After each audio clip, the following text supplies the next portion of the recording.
A black woman was publicly rejected at the train station simply because of her skin color, but 6 months later she stood in the town square, unveiling a monument bearing her ancestors' name and founding an education fund that transformed the entire town. Amara Wilson arrived in Riverbrook with an old suitcase and a heart full of hope, only to face humiliation. Yet the very place that once rejected her became the ground she used to sow justice with wisdom, resilience, and rare compassion. She didn't seek revenge or reclaim land. She built a school, opened a library, and resurrected a buried past with truth and light. And strangely, the man who once spurned her sent her a trembling letter of apology in the dead of night. Chapter 1. Riverbrook Station, where hope shattered. The smell of coal smoke and the screech of iron wheels on rails had barely faded when Amara Wilson's fate turned to an entirely new chapter, one she could never have imagined. The train car door swung open, and a haze of smoke swirled like a curtain, hiding the prejudice waiting on the other side of the platform. Amara stepped down with the poise of a woman who had staked all her hopes on one final gamble.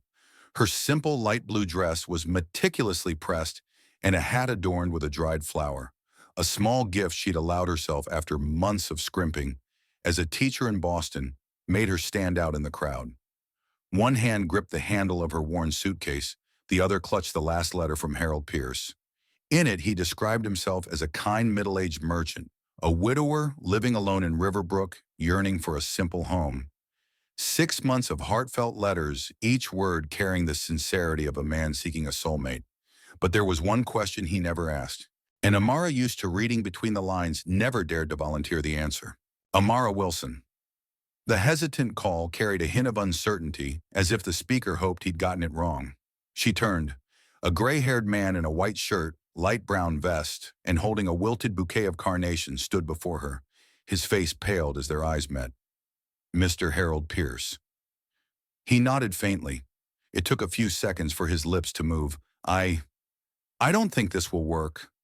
Amara swallowed hard. Her heart pounded as if trying to break free from her chest. Because I'm Black. Harold didn't answer. His silence was answer enough. She took a deep breath, steadying her voice. In your letters, you wrote about loneliness, about wanting someone to share dinners with, about cold nights with no one by the hearth. But you forgot to mention that your lonely heart was only looking for a companion with white skin. Harold glanced around, avoiding her gaze. People at the station began to notice.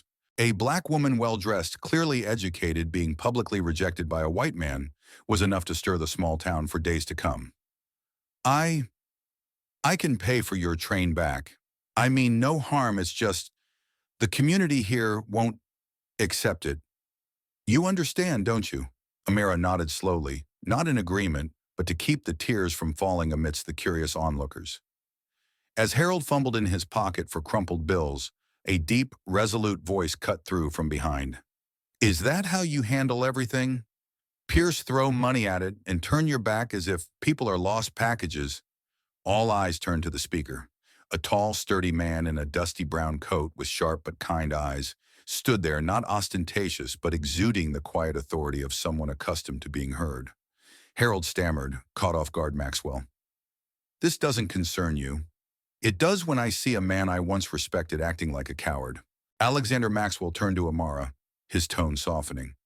Ma'am, I'm Alexander Maxwell. I have an estate a few miles from here. If you have nowhere to go, I invite you to stay as a guest. There's a guest room, a library, and a housekeeper who'd love someone to talk to. The station fell silent. Harold's face flushed with anger and shame, but he said nothing more. Amara looked at the stranger before her, a man the town seemed to respect, now extending his hand to her. She didn't answer immediately.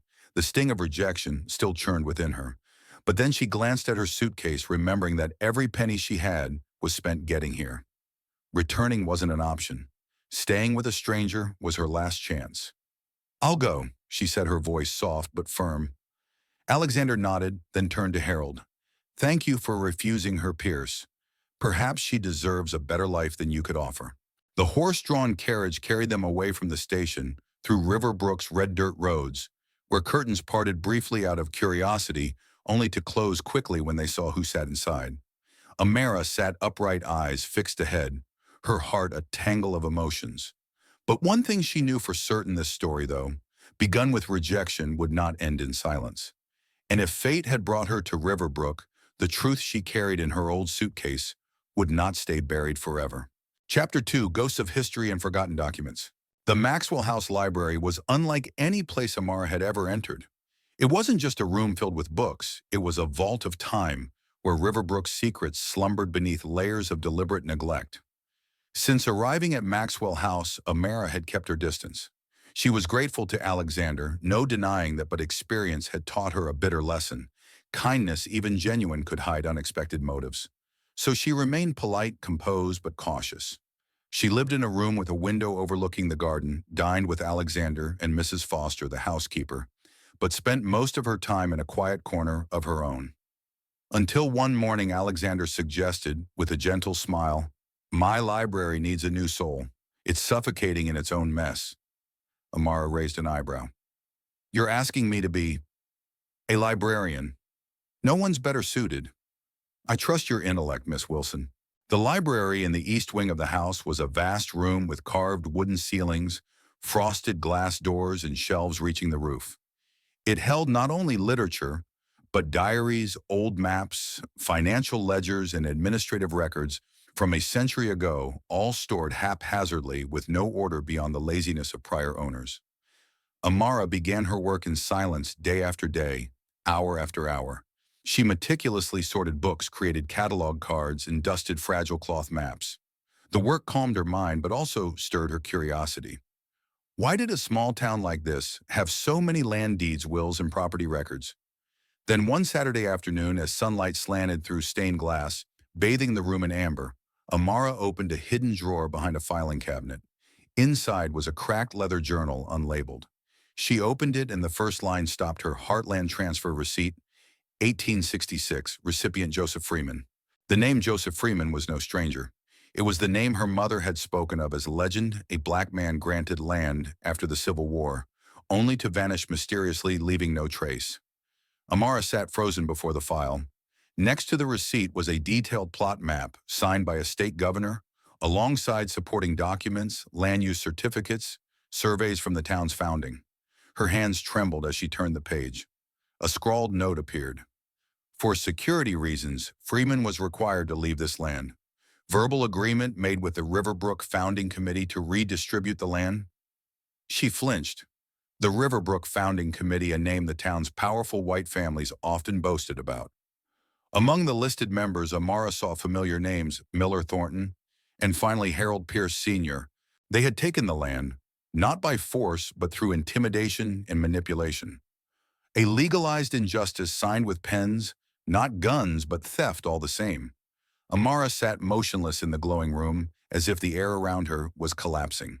She retrieved a velvet pouch from her luggage containing old gold coins her mother had left her great-grandfather's legacy. Inside was a fragmented note in quill pen. "Don't let them forget Joseph Freeman's name. Don't let our descendants live on their ancestors' land as outsiders." The final piece had fallen into place. Amara wasn't a stranger in Riverbrook. She was the rightful heir to the man who once owned half this town. And if the documents she held were authentic, as their seals and signatures suggested, state law would still recognize her inheritance with clear evidence. That night, Amara didn't sleep. She stayed up until dawn, poring over legal records in the library, flipping through notes on land law, inheritance clauses, and statutes from 1865 to 1898. The more she read, the more certain she became that she not only had the right but the duty to restore what had been stolen, not to reclaim it, not to evict anyone, but to tell the buried story, to rewrite history from the forgotten perspective. The next morning, Alexander Maxwell entered the library. He saw Amara, writing, her eyes alight with a new fire. "Is something wrong?" he asked softly. She looked up, her eyes unusually bright. "I've found a piece of my past, and of this town's." Alexander tilted his head. "Something Riverbrook isn't ready to hear." "Perhaps," Amara said, "but the truth doesn't need a welcome to exist." Chapter 3: The Town Hall and the Explosion of Truth. They say secrets have legs, and in Riverbrook, those legs move fast. Within weeks, Amara Wilson's name, once a whisper on porches, echoed through the town like a harbinger of change. People began visiting Maxwell House with every excuse, borrowing a path inquiring about horses, or accidentally passing the garden. All hoped to glimpse the mysterious black woman living in the town's grandest estate book, in hand poised and calm, her eyes always observing, but never judging. They didn't know she held a truth that could bend the town's very foundation. Alexander Maxwell wasn't one for sentiment, but he fell silent for a long time after Amara presented her evidence. The 1866 documents, maps, archived copies, Freeman's letters cross-referenced with state inheritance laws. He rose from his leather chair, walked to the window overlooking the fields, then turned back, his voice slow. "We won't let this rot for another century." Amara nodded. "I don't want to destroy Riverbrook, but this town must face the truth." They contacted Jeff Langston, a local lawyer respected for valuing law over family power. Jeff took a week to verify the documents and returned with one sentence. "If this goes to court, you'll win. But what matters more is how you choose to win." An emergency meeting was called at Riverbrook's town hall on Monday morning, not out of transparency, but because rumors and chatter spread like wildfire. "The black woman at Maxwell's is up to something big. Heard she's got papers claiming half the town. Probably just a scam." The town hall, usually reserved for crop price approvals and harvest festivals, was packed like never before. There weren't enough chairs. People stood shoulder to shoulder, the air thick with anticipation and tension, taut as an overstretched wire. Harold Pierce entered in a dark coat, face flushed, chin high. After the station incident, he tried ignoring Amara's presence, but today he knew if he didn't fight back, he'd be swept away. "This is a plot against the founding families," he shouted from the podium. "She has no right to claim our land." Alexander stood. No anger, no shouting. He simply said, "She's not claiming anything, Harold. She just wants the truth to have its proper name." Amara stepped forward under the gaze of hundreds, most of whom had never seen a black person on the town hall's main podium. But she didn't tremble. She opened a leather folder, pulling out notarized copies of documents, the 1866 map, signed by the state governor, the land grant to Joseph Freeman, a former slave and honest citizen, and her great-grandfather. "I'm not here to take land. I'm here to put the right name back on this land. Not with anger, but with evidence." She handed the documents to Jeff. He addressed the assembly. "These documents are legitimate, verified by the State Archives Commission. Under inheritance law, Miss Amara Wilson has a valid claim." The room buzzed. Prominent families suddenly avoided each other's eyes. The name Freeman, once dismissed as a vague legend, became an undeniable truth they had buried. Amara paused, took a deep breath, and announced her proposal. "I don't want to reclaim every acre. I propose the Freeman Fund, using a portion of the related land's revenue to build scholarships, community housing, and a public library. The goal isn't to take, it's to give back opportunity, fairness, and knowledge." Harold leapt to his feet. "Absurd. No one will accept this disguised attack. You have no moral standing to represent this town." Amara looked at him calmly. "Moral standing doesn't come from skin color, Mr. Pierce. It comes from the courage to face the truth, even when it makes us ashamed." Silence. Then, one by one, old and young people lowered their heads or averted their eyes from Harold. Reverend Miller, the elderly pastor, stood, his voice trembling. "My father spoke of Joseph Freeman, that he was a good man. If we were wrong, today is the day to make it right." The meeting didn't reach a decision that day. The council needed time to review. But that day, Riverbrook was no longer the same town. Amara left the town hall in silence. The sky was overcast, a light breeze whispering through spring trees like ancestral voices. Alexander walked beside her, pensive. "You didn't have to do it with such grace." She looked toward the square where children played, where families once saw her as a threat. "I don't want to take anything back.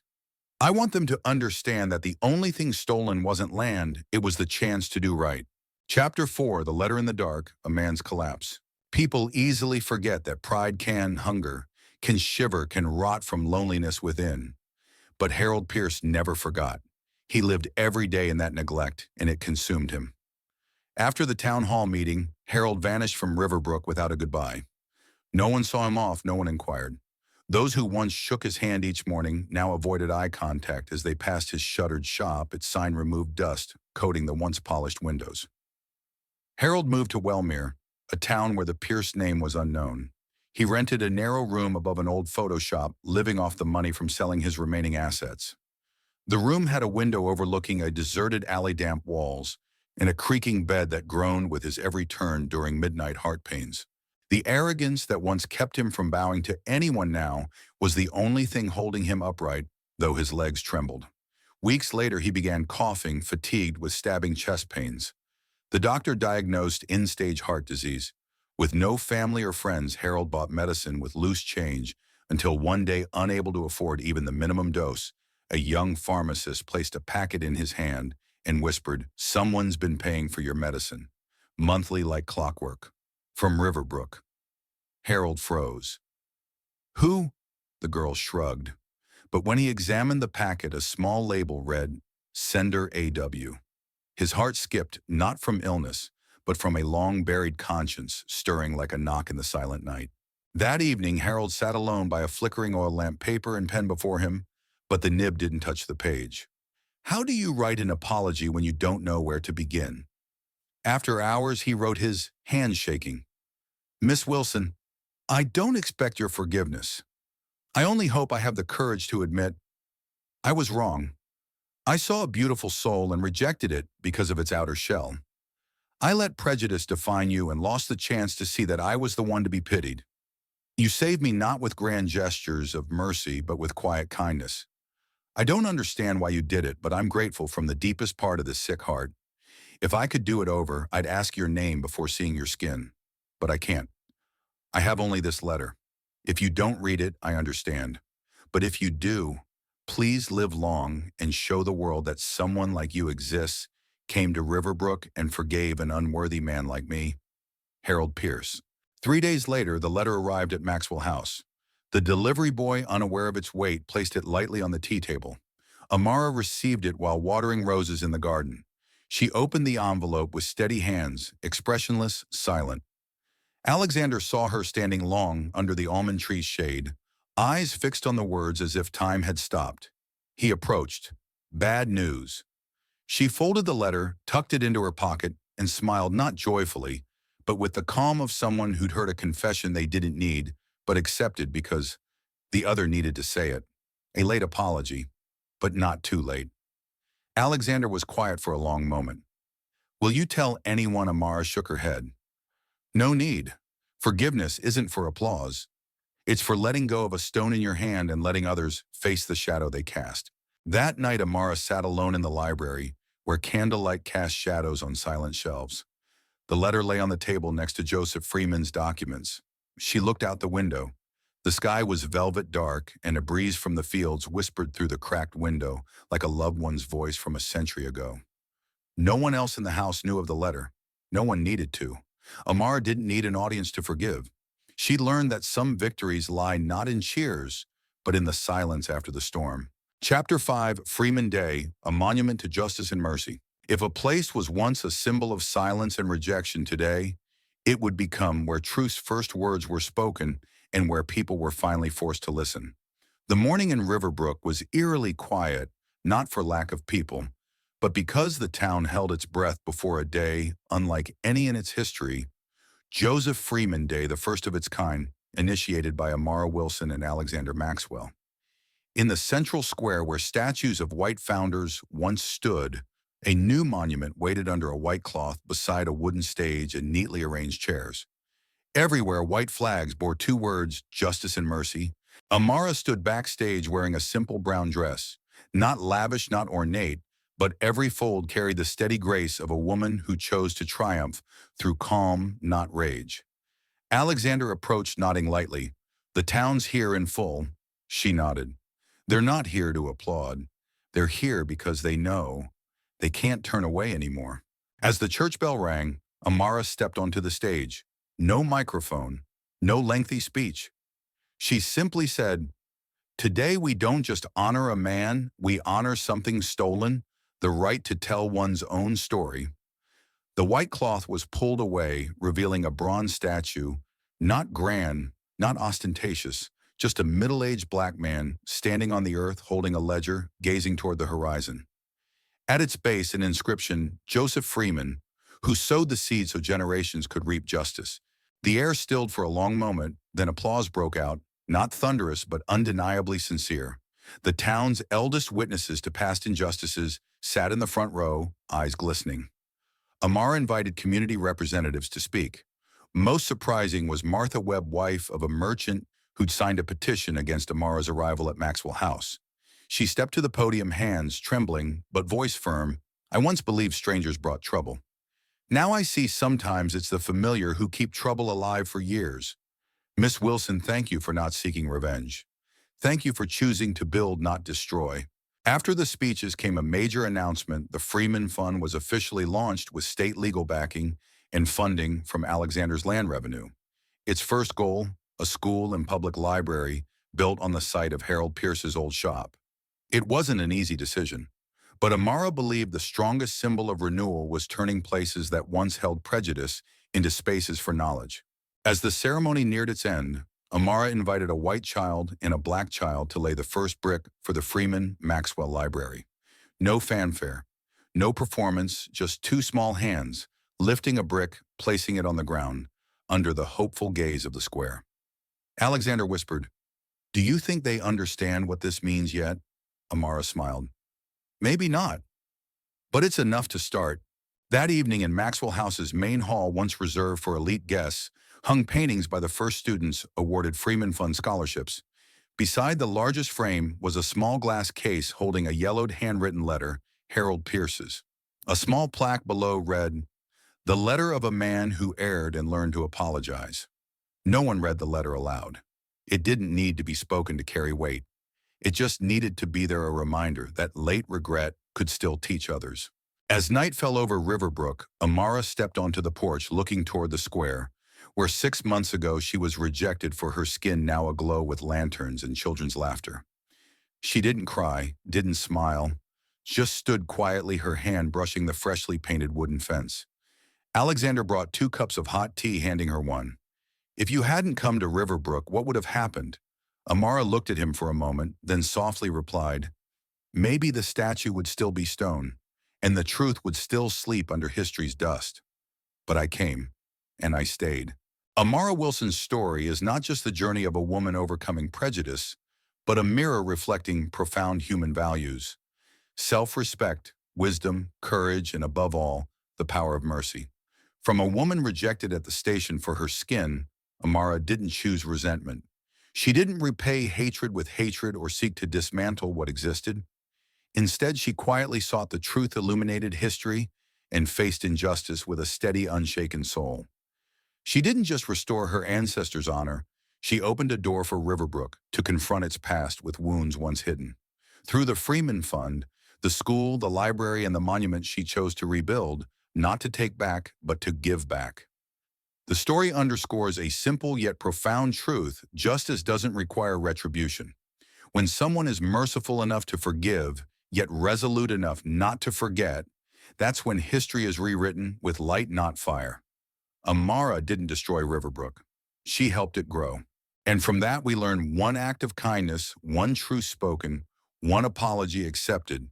They can all become the first brick in a better society.